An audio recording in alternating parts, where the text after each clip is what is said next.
নির্দিষ্ট ঘাট ছাড়া অন্য কোনো ঘাটে স্নানের জন্য গেলে আইনি ব্যবস্থায় গ্রেফতার পর্যন্ত করা হতে পারে। মন্দির নির্দেশিত বিপজ্জনক এলাকায় কেউ প্রবেশ করলে আইনগত ব্যবস্থা নেওয়া হবে। মদ্যপ অবস্থায় কেউ মন্দিরে প্রবেশ করবেন না। মদ্যপ অবস্থায় মন্দিরে কাউকে পাওয়া গেলে তাকে পুলিশে দেওয়া হবে।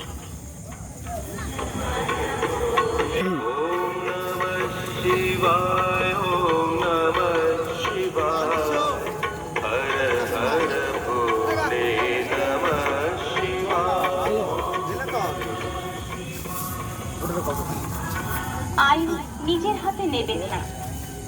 প্রয়োজনে কর্তব্যরত পুলিশের সাথে যোগাযোগ করুন। কোনো প্রকার অসুবিধা হলে স্বেচ্ছাসেবক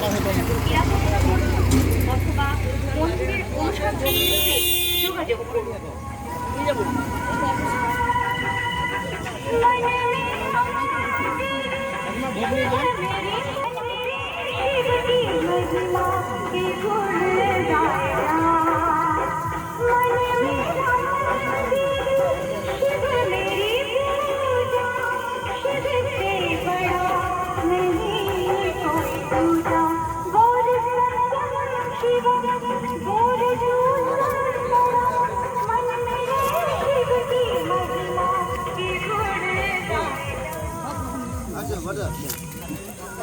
দিঘি বা ওই ধরনের অসুস্থতার মুখে স্নানের জন্য জলের নামবেন না।